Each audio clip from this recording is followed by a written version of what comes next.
Have you heard of the Gospel Stream app? Well, neither had I, but turns out there's an app that allows you to access every uplifting video or live broadcast, general conference, inspirational messages, and even your local church meetings where available. It's like the app I've always wanted and never knew existed. Gospel Stream is the official video streaming app of The Church of Jesus Christ of Latter-day Saints and is available now for free in the Apple App Store, Google Play, Roku, or Amazon. The Kansas City Chiefs have competed in 4 of the last 5 Super Bowls and have won 3 of the 4. Their leader, head coach Andy Reid, has become known for encouraging his players to be themselves, to show their personality, and in the process, he has shown his. When given the opportunity, he has also shared the things most important to him, and among those is his faith as a member of the Church of Jesus Christ of Latter-day Saints. Andy Reid was hired as head coach of the Kansas City Chiefs in 2013. Prior to his time with the Chiefs, he was the head coach of the Philadelphia Eagles from 1999 to 2012. He is the only head coach in NFL history who has led 2 franchises to 100 victories. He played college football for BYU under Coach LaVell Edwards, who recognized in Reid an ability to approach the game of football analytically and encouraged the young player to become a coach. Have you thought about being a coach? He asked Reid. You'd be a good one. Turns out Reid is better than good. He's one of the best of all time, currently the 4th winningest coach in NFL history.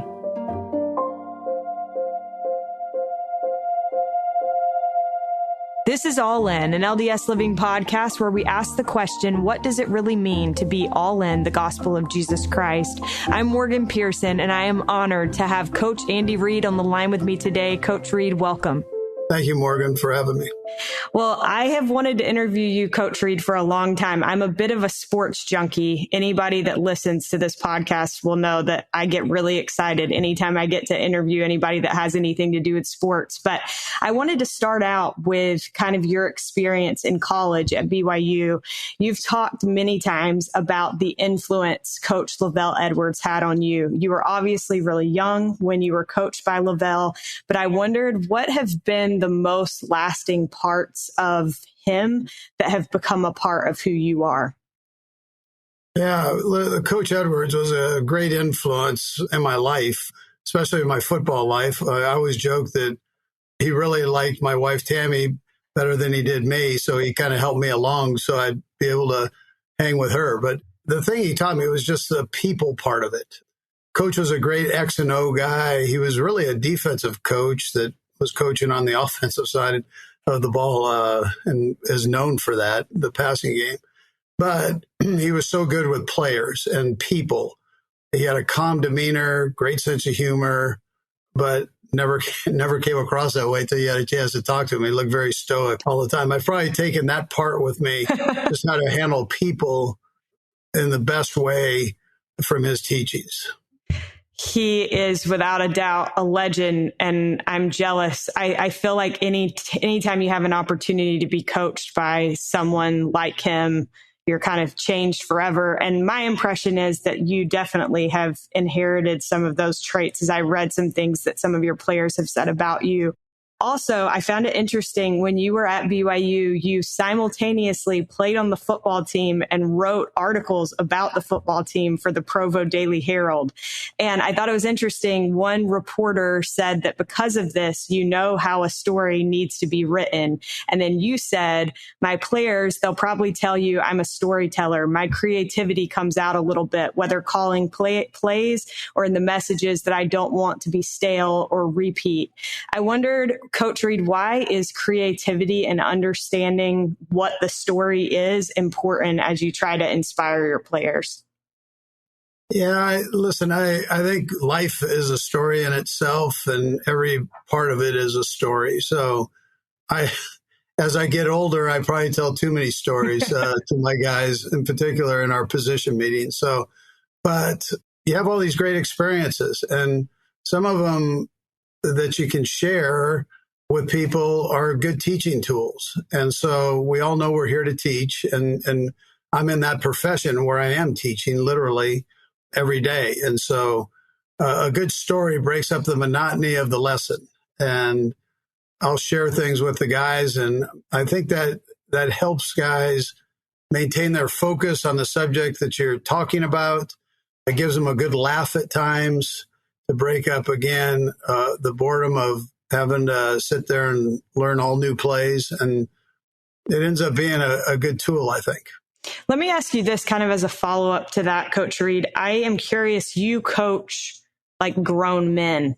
How is that different as these players get older? Does it become trickier to coach people as they get older, or is it easier? I'll tell you where it's the trickiest is when you've had a guy for 10 years and they've heard the same story. You want to make sure you change those up the best way you possibly can and add a little zip into the lesson. So there's only so many times they can hear you install 22ZN or tell them that practice is at 11:15 or, and without them just turning you off. And right. So I always tell the guys, I said, listen, if I can't get it on a 3x5 card, you're not going to hear it. I try to keep the meetings short and sweet so that 10-year vet doesn't have a stale thought coming at him, and we can kind of keep it a little bit intriguing for him. For sure. One thing that you have talked about with your players is that something that's very important to you is that people let their personalities show. I think you're a good example of that, Coach Reid. In your interviews, I feel like you do a good job of letting people see a little bit of your personality. Why would you say that that's important on a team? Well, first of all, we all have different personalities, and that it's what makes the world go round. It's there's so many unique people out there. And then on top of that, if you're pretending to be something that you're not going to be you. And that's very simple to say, but people will try to mimic or imitate somebody that they've met along the way to think that makes them greater. No, that's not it. Have the confidence in yourself to, this is who I am. This is what I am. Put it out there. And then I think performance follows right in that. Let's not try to all be Pat Mahomes. Let's be ourselves. And maybe it's not quite as good on the football field as Pat Mahomes, but it's another piece of the puzzle, and it's going to be consistent. You're going to be able to do that day in and day out, as opposed to being somebody else where there's going to be this up and down inconsistency. Let's see what you are. Let's put it out there. We'll take all your strengths and we'll utilize those, and we'll keep working on the weaknesses, but be you. Speaking of Patrick Mahomes, when I was preparing for this interview, I read something where he said basically exactly what you said, like you let him be himself, and that he feels like that he wouldn't be the player that he is if you hadn't been his NFL coach. Why is his personality something that makes him great? How have you kind of tapped into that? Yeah, so he literally wants to be great every day. I mean, he says it when he gets in the huddle every day. And it's not something that he's just saying. I mean, he actually means it. It's great for young people to see that. Here's a guy that is blessed with athletic ability, but he's going to try to maximize that part of it every day. He also does the same thing as a person. He's a father, and he wants to be a great father. He wants to be a great husband.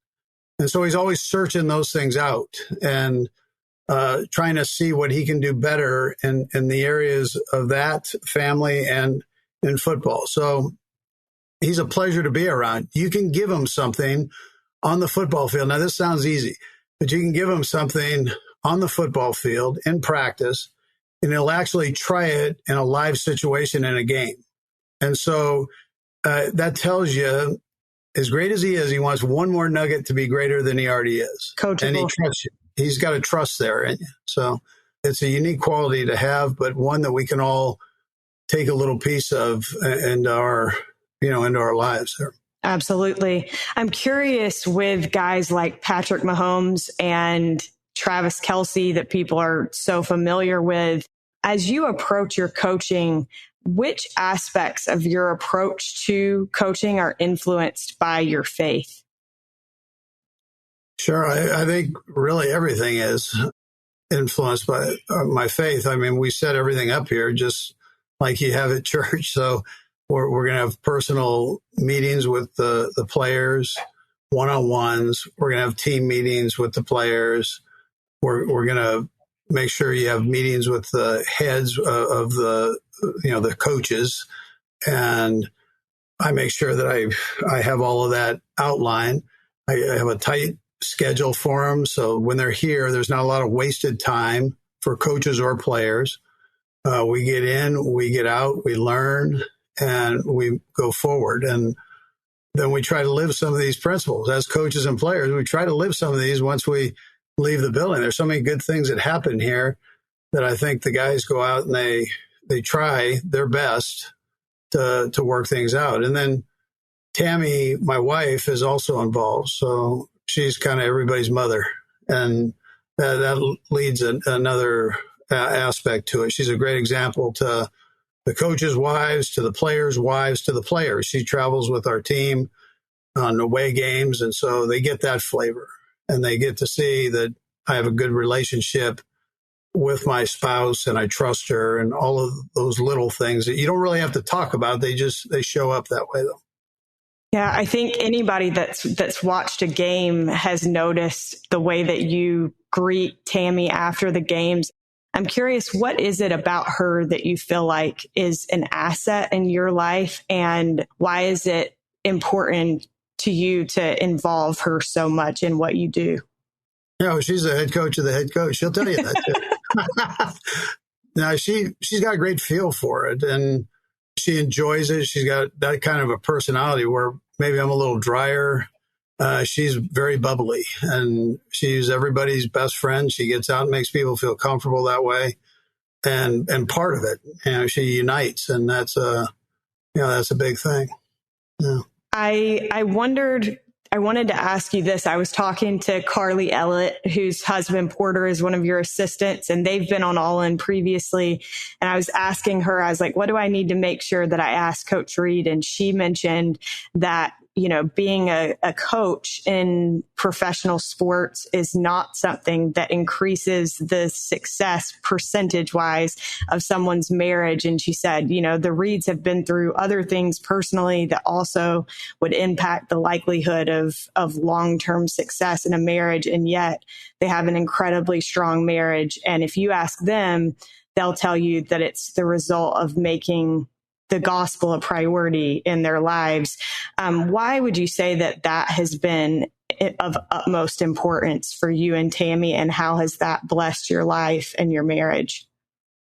Yeah, well, when you read the Book of Mormon or the scriptures, period, the people have had ups and downs, and people in leadership positions have had ups and downs. So that's part of life. I think we all have issues. Somewhere along the line, you're going to have issues.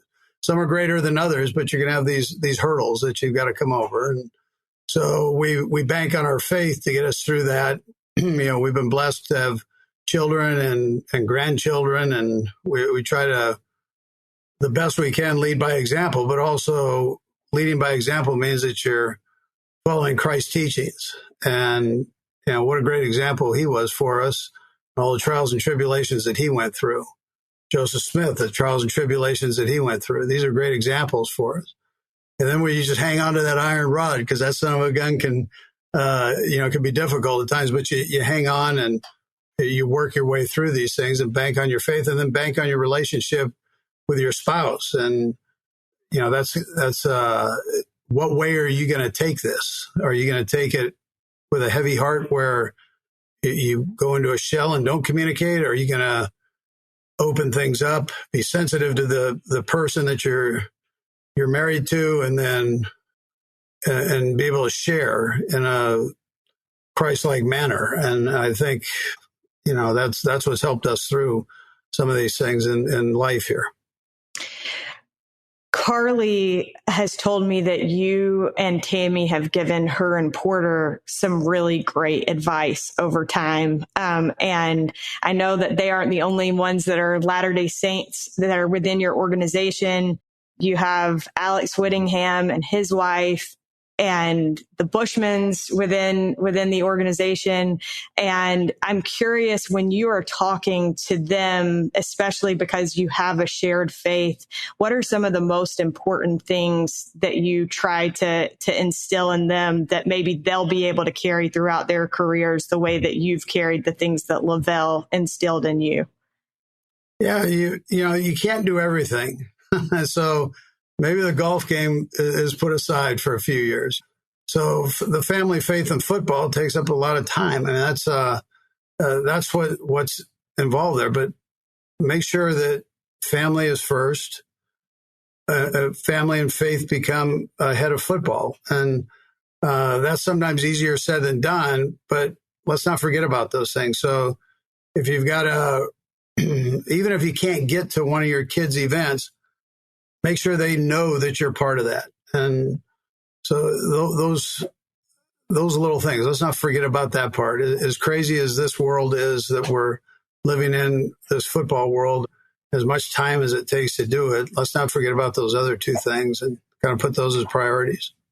Absolutely. I completely agree. Speaking of that, I know that football can be kind of a rough environment. I know a friend of mine wrote a book about the New England Patriots, and the book had a good amount of profanity in it. And he said, you know, if I were to take out the profanity, like, it wouldn't be authentic. It would not be at all the way that people talk within this world. And so I wondered for you, how do you maintain the spirit in your life, being in an environment where there can be rough language, where there's music that maybe doesn't invite the spirit, sometimes people that are focused on themselves or money? How do you kind of invite the spirit into your life and seek to keep it with you? Yeah, Morgan, we're just a microcosm of life and the world, really, in our own little space here. Right. I wouldn't say it's any different in other businesses. You're going to have to deal with those. And I just take them as words. I mean, I try to lead by example there. And so with that, guys will watch their language around me. I'm hard on them about the music because, the music can be a little rough there. So, but if you want to listen to it, you're grown men, put a headset on, and listen to it with your headphones and go that direction. If you're going to play it, and for the team, play stuff that there's no profanity in, or slangs in there. So I try to be an example of that the best I can. I try to be an example to it. I mean, we're here to teach. And so everything around you is not going to be perfect in the way you want it. And right now, with so much stress in the world, and our teachings of our prophet about uniting, joining together, bringing each other together, different faiths and different races, let's come together and do this in unison the best we can. So we try to do that here. We say, try not to hit those key things that start wars. In the football world, you're dealing with men in that locker room. I mean, we haven't had that influx of ladies that are playing the game. So these are men in there, and the religion part of it, women part of it, those have created wars over to money. Those are triggers that have created wars over time. And so, and conflict. And so let's not talk about that. If the subject comes up, you can go ahead and talk about it. If it's religion, talk about it. If somebody comes to you and asks you what your faith is, let's not hammer that home. Let's not talk the politics and hammer that home. Let's not get in a conflict over a girlfriend or whatever, or what a wife said, or, that. Let's not get into that. Let's not go there and handle ourselves. Let's handle ourselves the right way as a team, where we can be together for 8 months out of the year and have some continuity, some love and teamwork, literal teamwork, where we can work together to try to reach our goals. Yeah. I love that. I love that example. You have talked about how you and your staff, because there are multiple members of the church within the Chiefs organization, that you try to have a sacrament meeting on the days that you have games. And so you work incredibly long days. You have hours away from church, sometimes on Sundays. Can you talk a little bit about how you've approached Sabbath worship, especially with those other members of the church that are on your staff? Yeah, well, my hat goes off to our bishops. We've always had phenomenal bishops since I've been in this crazy NFL thing. So that have been willing to work with us, and whether we run up to church, if we have an afternoon game or a night game, we try to, if we can, run up to church. If not, then we do a sacrament meeting amongst ourselves and with the permission of our bishop. So that's worked out well for us. So we're never missing sacrament. One way or another, we're getting to a sacrament meeting, and it might be with 3 people or 4 people, but we're going to make the thing work. And players, coaches, we've had an influx over the years of players and coaches that have worked here. My son's actually with us too, and he's a return missionary and works in our strength department. So that's awesome. We have a good nucleus there, and decent turnout, and works out okay for us. I know you even last year at the Super Bowl blessed Porter and Carly's baby before the Super Bowl, which I thought was pretty cool. Do you ever have players that are not of our faith join in that worship at all? Yeah, I can't remember. Porter would be able to tell you better. There were so many people there. When you get to the Super Bowl, now you're talking about 100 plus people, family members and everybody else come to this thing. So there might have been a player or two that snuck in there. I didn't take attendance. I probably should have. You weren't out there counting up? No, I didn't do that, but there could have been. Porter would have known better. I wondered, as I was thinking about your team and kind of having this small conglomerate of members, wondering how people of other faiths that are on the team and observing, like, oh, wow, there are a lot of members of the Church of Jesus Christ of Latter-day Saints here. Do they ever ask about our faith? Do you think that is interesting to them? Yeah, I've had a couple of people talk to me about it over the years. I mean, somebody's always asking something. Chad Lewis was a phenomenal example when I was in Philadelphia.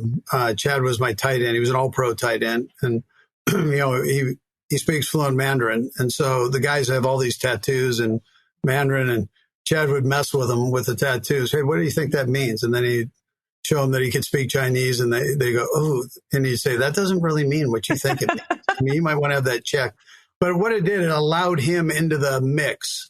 And he was a team captain. He was all those things. And if you know Chad, I mean, he's special. So his example to the guys was great. And they all knew that he was the teacher's pet. I mean, he was my favorite guy, and we got away with it. Nobody ever said anything. Everybody respected it. And just a phenomenal example to those people in there. And then phenomenal example to the other members that we had in the locker room as the years went on. So we were able to kind of pass things on how to handle yourself in that locker room with a lot of different veins in there of people. It's pretty cool. I didn't realize, I'm just putting 2 and 2 together, that now you coach his son-in-law, right? Yeah. Matt Bushman's his son-in-law. Yeah. That's Wears awesome. the same number. That's pretty cool. So there was a lot of attention on your team all season as a result of Travis Kelce's relationship with Taylor Swift. But no moment in the entire season, I feel like, got more attention than the clip of Travis Kelce getting up in your face during the Super Bowl. And I thought it was interesting to read kind of the responses to that and the way that you responded. And you were praised by many people, including Tom Brady, for the way that you responded to that in that moment. I read an article in the Deseret News that kind of hypothesized that your faith may have played a role in the way that you responded. You mentioned earlier President Nelson's kind of call for unity. And this article was like, well, he sustains a prophet who's teaching us to be peacemakers. So I wondered, do you feel like any part of your response was influenced by what you believe as a member of the church in that moment? Yeah, well, listen, I didn't see him coming. So I've got to put that in there. I'm not as agile as I used to be. But emotions are high, and I hammer him on just the fact that we kind of go like he goes. Our team goes like he goes. So his emotions become very important. Well, I took him out of the game at a spot where he thought he should be in the game, and he wants to be in every play, but he's older. And so I've had to work with him on this, and not always willingly does he want to come out of the game. He wants to be in there every snap, especially the Super Bowl. But I took him out on the particular play, and then we fumbled the ball. So he just wanted to make sure that I knew that he was fired up and ready to go. And like I said, I'm very hard on him about that. Sometimes he can be hard on himself, and I try not to allow him to do that. And I get after him a little bit. And so he got after me for getting after him, and that's what we got. And I don't hold that against him. I love his energy, what he brings to the table. It wasn't a position where you retaliate, because I kind of had the knowledge of what he is and where he was going with it. It wasn't malicious. That's not what it was. 2 seconds later, he's like hugging me, telling me, I'm sorry, I didn't mean to do that, that whole deal. But that's him. That's him. That's what makes him great. So I try not to disrupt that part of it. And I want him to have that high octane. Is that part of the gospel? Well, it probably is part of it. The retaliation part, that just wasn't the place to do that. And so there's a point where you just kind of calm things down and you become the teacher. And I think that would be the part that comes through just living our faith the way we do. That's a big difference in certain situations, in certain faiths, where we actually live what we learn every day through the gospel. So, and one advantage of staying close to the gospel is that it's not a pretend thing. This is how we've been trained to handle things the best you can in a Christ-like manner. I completely agree. Kind of as a follow-up to that, with all the attention that your team got this season, your games were widely watched. How did you keep them focused on what the most important thing was? Because obviously you did a good job of that. You won the Super Bowl. Yeah, so we have a word that I throw up on the wall every year, and this year was united. Which just kind of fit into everything. It was a good word to have. I felt like we needed to be that and come together. We had a lot of moving parts, influx of new players, and I just thought that with this influx, that not that you don't have it every year, it just seemed like there was more this year, and to make sure everybody pulled together. And the guys kept referencing that when we were going through that highs and lows. There was a 5-game period there where we were all over the place, and one week we were good, the next week we weren't, and they just pulled together at that time during the toughest time. I think that'll be the thing that probably stands out the most to me about this team, was working through that time, pulling together, being united, and then for a cause, and that was to win the Super Bowl. And they really focused in. I didn't have to do much because of the leadership in the locker room with Travis and Patrick Mahomes and Chris Jones and Jerry Sneed. All these guys were just tremendous leaders. Bolton on the defensive side, or middle linebacker. All of these guys were great with the leadership part of it. And they're spreading the message that they've heard for the years that they've been here, and they believe in it. So I really don't have to do a whole lot with that. It's been kind of ingrained in their minds there. Coach Reid, we still have a little bit of time. So before I get to my last question, one more question along these lines that just kind of occurred to me. I thought it was interesting throughout the season, anytime you were asked about Travis Kelce's relationship with Taylor Swift, you were very positive and encouraging. And I think it could have been easy for a coach to be like, this is a distraction. Like, I don't want to answer these questions. Why was it important to you to make sure that you were positive and supportive when those questions were asked? Yeah. So Morgan, I've known her longer than Travis, really. I mean, I knew her when she was a little shooter, and her dad was a big Eagles fan. So when I was coaching at the Eagles, I had a chance. She was kind of just starting off to meet him and her. He actually played football, I believe, at Delaware. And so he understood the game. He raised his children that way. And so she just gets it. And I think it's indirectly it's such a relief for her not to have to be center stage. She can actually be a fan. And I think she appreciates that part of it. But she's a good person. Her mom and dad did a good job of raising her. She's humble, arguably the most famous woman in the world since the Queen has passed away. So for her to handle things the way she does, my hat goes off to her. And listen, most of all, her and Travis love each other. So, I mean, who wants to disrupt that? I mean, those two are very happy together. And Travis is like one of my children. So he's been here as long as I've been here. And I've seen him grow. And for him to be happy in a relationship, I just think is a neat deal. Yeah. Well, I wanted to ask that because I feel like when you have had the kind of relationship that you've had with your wife and you've seen the way that blesses your life and makes it better, like you want that for somebody else. And I think that that's awesome. If you don't mind, can I ask you one more question? Sure. You bet. What would you say that you want to be known for when all is said and done? How do you want to be remembered? Yeah, I think probably most that you're honest and you're a caring person, I think are probably the most important. Good teacher would probably fit in there, and then a hard worker. I think if you can, and I know knowledge comes in there, but knowledge comes, strength comes within knowledge and so on. So it's, but to say that, listen, I'm giving you an opportunity to be a better person. I'm going to approach you that way until you tell me different. That's how I'm coming at you. And I'm going to give it my all on everything. And then which comes in to the hard work part of it. But yeah, those would probably be the couple things that I'd want to be remembered for. That's awesome. Coach Reid, it has been such a treat to talk to you. I appreciate so much your insights and letting me pick your brain a little bit. My last question for you is, what does it mean to you to be all in the gospel of Jesus Christ?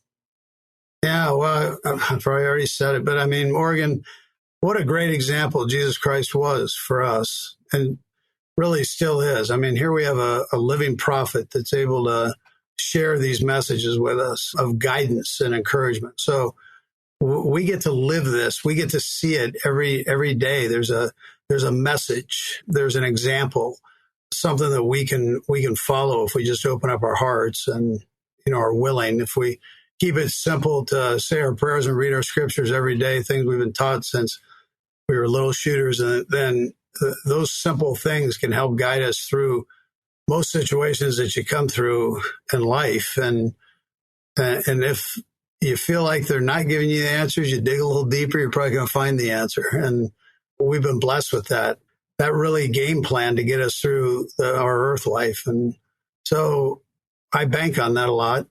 And Jesus Christ is he's the main character in the scene. He's a great person to learn from. Thank you so much. I completely agree with you and am grateful, Coach, for your example, and recognize that a lot of people, their impression of our faith and the things that we believe is based on their impression of you and what they see on the TV. Well, I feel like I've been inspired, Coach, by your humility throughout this conversation. So thank you so much for taking the time and for being willing. It really means a lot to me. No, you bet, Morgan. You're doing great work too, by the way. Thank you. This is neat. Huge thanks to Coach Andy Reid for taking the time to talk with us on today's episode. I'd also like to express appreciation to Carly Ellett and Tammy Reid for making this interview happen. We are so grateful to Derek Campbell of Mix It 6 Studios for his help with this and every episode of this podcast, and thank you so much for listening. We'll look forward to being with you again next week.